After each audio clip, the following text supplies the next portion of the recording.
Hello बच्चों, let us see the question. If dimension of critical velocity of liquid flowing through a tube is expressed as eta to the power x, rho to the power y, r to the power z, where eta, rho and r the coefficient of viscosity of liquid, density of liquid and radius of the tube respectively, then the value of x, y and z are given by. Question ये कर रहा है कि अगर critical velocity दिया हुआ है vc, ठीक है ना, उसको हम अगर रिप्रेजेंट करें in terms of eta, rho and R, जहाँ पे ईटा जो है वो विस्कोसिटी है लिक्विड का, रो जो है वो डेंसिटी है और आर जो है वो ट्यूब का रेडियस है। ठीक है, तो एक्स, वाई और जेड की वैल्यू क्या होगा ये हमें पता करना है। ठीक है ना, तो आइए देखते हैं कि इस क्वेश्चन का मेन की कॉन्सेप्ट क्या है और फिर इस क्वेश्चन को हम लोग अटेम्प्ट करेंगे। ठीक है ना, तो पहला चीज कि इस क्वेश्चन का की पॉइंट क्या है, किस की पॉइंट के बेस पे ये क्वेश्चन सॉल्व होगा। तो पहला चीज कि ये क्वेश्चन जो डायमेंशन से रिलेटेड है, this question is based on dimensional formula. Dimensional formula, ये जो क्वेश्चन है वो डायमेंशनल फार्मूले के ऊपर बेस्ड है।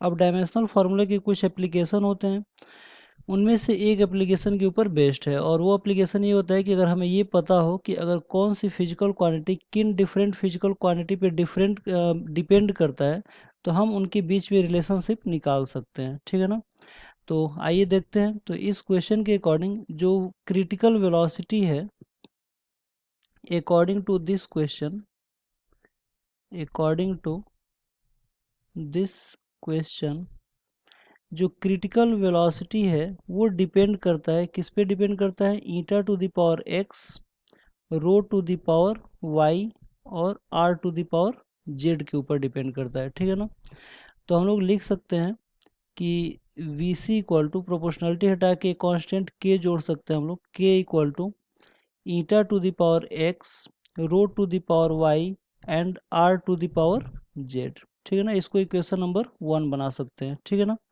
अब हमें करना ये है कि क्रिटिकल वेलोसिटी का, यानी कि दोनों तरफ का क्रिटिकल वेलोसिटी ईटा, रो और आर, दो चारों का हमें डायमेंशनल फॉर्मूला निकाल के और इनके जगह पे रखना होगा। ठीक है ना, तो सबसे पहले हम बात करते हैं क्रिटिकल वेलोसिटी का। ठीक है ना, तो वीसी, चाहे वो कोई भी वेलोसिटी हो, चाहे क्रिटिकल वेलोसिटी हो चाहे लीनियर वेलोसिटी हो, उसका डायमेंशनल फॉर्मूला एक ही होता है, डिस्प्लेसमेंट अपॉन टाइम। और डिस्प्लेसमेंट हमारा क्या होता है, तो डिस्प्लेसमेंट हमारा लेंथ होता है और टाइम को हम लोग टी से रिप्रेजेंट करते हैं और ये हो जाएगा हमारा एल टी माइनस 1। ठीक है, तो क्रिटिकल वेलोसिटी का फॉर्मूला मिल गया हमें। इसके बाद हमें निकालना है ईटा की वैल्यू। ओके, तो ईटा की वैल्यू क्या होगा, तो ईटा की वैल्यू को हम लोग निकाल सकते हैं फोर्स के फॉर्मूले से। तो एफ इक्वल टू होता है eta A D V upon D X. ठीक है, जहाँ पे ईटा जो होता है वो विस्कोसिटी होता है, ए एरिया होता है और D V upon D X जो होता है वेलोसिटी ग्रेडियंट होता है। तो यहाँ से हम लोग अगर ईटा की वैल्यू अगर निकालें तो ईटा इक्वल टू हो जाएगा F upon A D V upon D X. ठीक है, तो एफ का डायमेंशनल फार्मूला होता है एम एल टी माइनस 2, क्योंकि फोर्स का फार्मूला होता है mass into acceleration. Force equal to होता है मास इंटू एक्सेलरेशन, एम का एम हो जाएगा और ए का एल टी माइनस 2 हो जाएगा। ठीक है, अपॉन नीचे ए जो है ये हमारा एरिया है और एरिया का एल स्क्वायर होता है क्योंकि मीटर स्क्वायर इसका यूनिट होता है। डीवी, तो डीवी का होता है एल टी माइनस 1, वेलोसिटी होता है, और नीचे डी एक्स जो है वो लेंथ है यानी कि एल होगा। तो एल से एल कैंसिल आउट हो जाएगा, तो ईटा की जो वैल्यू हो जाएगा वो हो जाएगा M L T minus 2 upon L square T minus 1। तो इसको अगर हम लोग एक एल से एक एल अगर कटा दें तो ये आ जाएगा M to the power 1 L to the power minus 1 और T to the power minus 1। तो ये आ जाएगा हमारा ईटा की वैल्यू। ठीक है, इसके बाद हमें किसकी वैल्यू निकालना है, तो इसके बाद हमें वैल्यू निकालना है रो का। तो रो यहाँ पे क्या होता है, तो रो यहाँ पे डेंसिटी होता है। तो रो इक्वल टू होता है मास अपॉन वॉल्यूम। मास का यूनिट m होता है और वॉल्यूम का जैसे मीटर क्यूब होता है वैसे ही हमारा L⁻³ हो जाएगा। तो ये हो जाएगा mL⁻³। तो ये हो जाएगा हमारा रो का डायमेंशनल फार्मूला, ठीक है ना। इसके बाद क्या बचा, इसके बाद हमें निकालना है आर का, ठीक है ना। तो आर यहाँ पे रेडियस है, तो रेडियस का हमारा एल हो जाएगा, ठीक है। तो सबकी वैल्यू निकल गया। तो सबकी वैल्यू को हम लोग फर्स्ट इक्वेशन में रख देंगे, ठीक है ना। तो putting all these value in equation 1, putting all these value in equation number 1 में, ठीक है ना। तो क्या है इक्वेशन नंबर 1, तो इक्वेशन नंबर 1 है VC equal to K eta to the power x gamma rho to the power y और r to the power z। तो सबकी वैल्यू को रखते हैं। तो VC का डायमेंशनल फार्मूला क्या हो जाएगा, तो जो VC का डायमेंशनल फार्मूला हो जाएगा वो हो जाएगा L⁻⁻1, लेकिन यहाँ पे m⁻0 भी लिख लेते हैं, ठीक है, इज इक्वल टू K।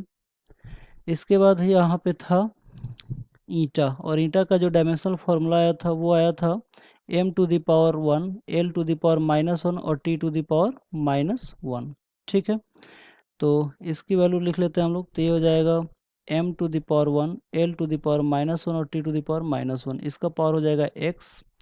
इसके बाद क्या है, इसके बाद है रो और r। तो रो हमारा क्या है, तो रो की वैल्यू आया था mL⁻⁻3, ठीक है ना। तो इसकी वैल्यू रख लेते हैं mL⁻⁻3 और इसका पावर हो जाएगा y, और r हमारा रेडियस था यानी कि लेंथ, और इसका पावर हो जाएगा z। तो सबकी वैल्यू को हम लोग एक पास कर लेते हैं ताकि पावर का आसानी से हम लोग कंपेरिजन कर सकें। तो ये हो जाएगा k। तो यहाँ पे m की बात कर लेते हैं। तो m यहाँ पे x है और यहाँ पे y है, तो x प्लस वाई हो जाएगा m के लिए, और कहीं m नहीं है, ठीक है। इसके बाद हम बात कर लेते हैं l का। तो l यहाँ पे -x है और यहाँ पे है -3y, ठीक है, और यहाँ पे प्लस z है, तीनों जगह l है, ठीक है। अब हम बात कर लेते हैं t का। तो t हमारा सिर्फ यहीं पे है यानी कि -x है, ठीक है। अब दोनों तरफ पावर का कंपेरिजन कर लेते हैं। तो यहाँ पे t⁻⁻x है, तो t⁻⁻x और यहाँ पे t⁻⁻1 है, यानी कि x इज इक्वल टू 1 आ गया, ठीक है। तो पहला हमारा आंसर x की वैल्यू निकल गया, ठीक है। अब हम बात कर लेते हैं इसका x प्लस वाई का, ठीक है। तो x plus Y is equal to हो जाएगा x plus Y is equal to, ये x प्लस वाई किसका पावर है, m का, और यहाँ m का पावर क्या है, 0, यानी कि 0, यानी कि x इज इक्वल टू हो जाएगा -y, और x की वैल्यू कितना है 1, यानी कि 1 इक्वल टू -y, तो y इक्वल टू आ जाएगा -1।